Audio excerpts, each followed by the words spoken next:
This is the Boss FS-1 Wireless, or FS-1-WL, and Boss have sent this over to me to review to show you what this thing can do, and I'm actually genuinely really excited about this. It's a 3-button wireless foot switch, and you can connect it to pretty much anything, and it can control pretty much anything. It's 3 foot switches, and it has these pads. They're pretty solid to press down. They're really quiet, they're not like metal switches. Because it's wireless, it takes batteries, which last for 14 hours. So that's easily 2 or maybe even 3 gigs at a go. But it has some connectivity on the back, which is this. Now the power switch is really unique. You have the power to switch on one way or the other. And it switches on for Midi, and we'll change that into CC numbers, or HID, which means it's keystrokes. Which means you can control your computer with keystrokes with this, maybe your digital audio workstation, or even things like play and pause on YouTube. It does have a DC in if you're going to incorporate this into your pedal board. And as you can see, it has 4 different connections out. First 2 being the well-known and trusted Control 1 and 2 and Expression, just like you get on the back of an RC600 or an RC500 has the Control 1 2, and lots of other Boss and Roland products as well. Next, you've got TRS MIDI out, and finally, you've got USB, so you can just plug this straight into anything that's USB, anything like a computer, or anything that takes USB in. It's of a plastic construction, and it's got 6 rubber feet on the bottom, and it's actually really sturdy. And there's 2 buttons at the very end, and this determines how it's connecting via Bluetooth. You can either connect it by smartphone or tablet and PC with this button, and with this one, it's connect to instrument because you've got a couple of things by Boss and Roland where you can connect Bluetooth directly. Things like the Pocket GT, the Katana Air, and a couple of other products by Boss and Roland that are Bluetooth based. Now the final thing that actually comes with this is actually an iOS and Android app. So you can program this up how you want to with your phone, and then you can connect it to other devices. So we're going to take this on a little test run today. I'm going to show you what it's capable of. So what's in the box? Well, I've already unboxed it, but I just want to show you what it comes with. So first of all, this is the box, nice and compact, and that's all fine. As you open it up, you can see, as I said, I've already unboxed it. There's not much to it, if I'm honest. And then we've got the bag it came in, which is this one. And you've got the instructional stuff it came with. So Boss always get this, boss.info/start, so you can register your product. It comes with the serial number, and it comes with the instructions. Now with most things, people don't read all the instructions, but I'd really highly recommend to do it with this thing because it has a couple of unique use cases. With the owner's manual, it's not too big, but one thing to bear in mind with the battery is the indicator. This little power indicator, if I turn this on now, it goes green, and that's fine. But when it goes red, it means you've got 1 hour left of the battery. Now when you press the buttons, you can see they just go blue. Now the batteries will last up to 14 hours, depending on what you're doing and depending on what it's connected to. So don't take that as gospel that it's going to be a straight 14 hours. It can be different depending on what it's connected to. So when this little power indicator goes red, it means you've got 1 hour left. So in HID mode, when you flick this on, then what this does is you can use this as keystrokes for your computer or your app or your device instead of actually pressing the button. And this has a couple of memories built into it. So you can change a memory and it'll actually change a couple of things.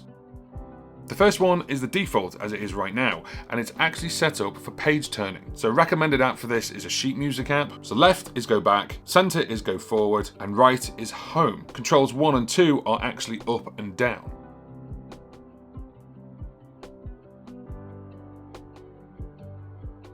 Memory number 2 has been dedicated to YouTube. So left is go back, that's the spacebar, and that is go forward. But with Control 1 and 2, it's the little arrows on your keyboard. So with these 2 on YouTube, that will go forwards or backwards by either 5 or 10 seconds, whatever you've got programmed up on your computer. And this is the spacebar, which is stop and play. Different. As creators, we're always looking for more realistic state, and when using things like Logic Prints. So now you can see TV, my peripherals, things like cameras, media, and all at the same time when using things like, but perhaps use a video on this. Memory number 3 is to control your digital audio workstation at your feet. So the left pedal is actually enter or return. The middle pedal is again the spacebar, and the right pedal is R, which for a lot of digital audio workstations is record. For Control 1 and 2, you've got up and down, and depending on your digital audio workstation, that will get you up a track or down a track, depending on which one you've got.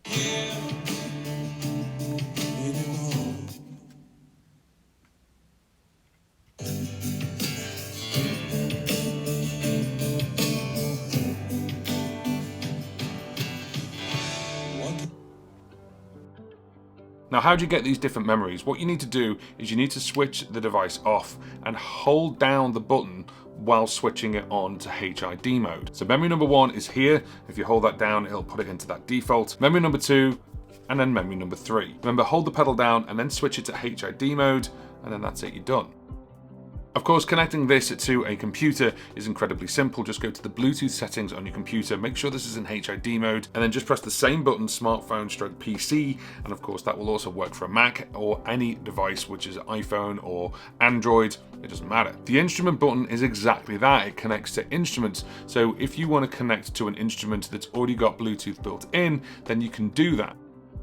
Now MIDI-wise, if you don't want to play with the editor at all, you just need to know the CC numbers. So this is CC 80, this is 81, this is 82, the expression is on CC 11, and then control 1 and 2 are 85 and 86. Now if you've got a phone or a tablet or computer, of course, that's got Bluetooth built in, so you don't need anything additional to control this with. But if you're looking to control pedals that don't have Bluetooth built in, of course Boss have their own Bluetooth connector, or you can get things like this. This is the Midi Master, which is a 5-pinned-in Bluetooth connector, or by CME Pro you've got the Midi jack. Now this is what I'm going to be using today because I can plug in TRS MIDI in and out to any device I want to.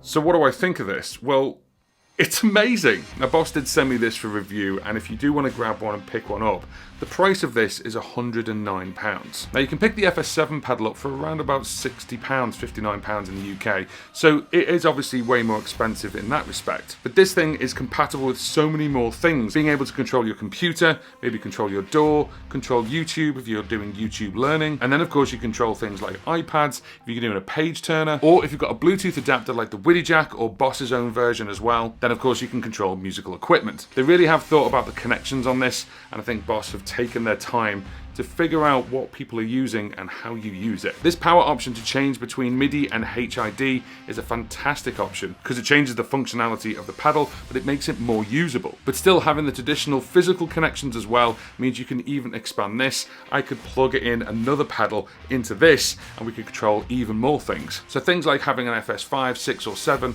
plug that into here, and then your entire pedal system is wireless. There are two things I'd like changed on this, and this is me really nitpicking.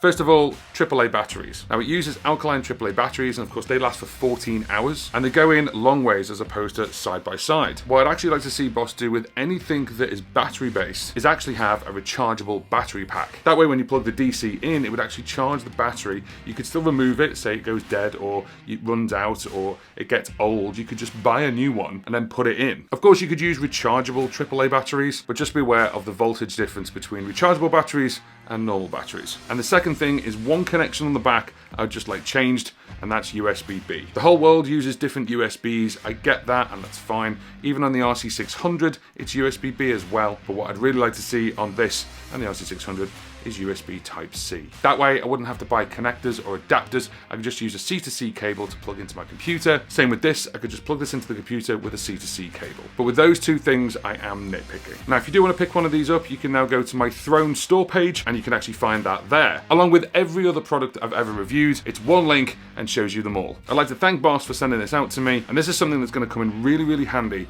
when I'm using page turning for my iPad, but also if I just want a little bit more expandability on things like the RC500. Now the other thing you can do is you can actually edit this and change what it does. You can change the buttons, you can change the functions on the back, everything. So if you want me to show you how to change that, have a look at this video next.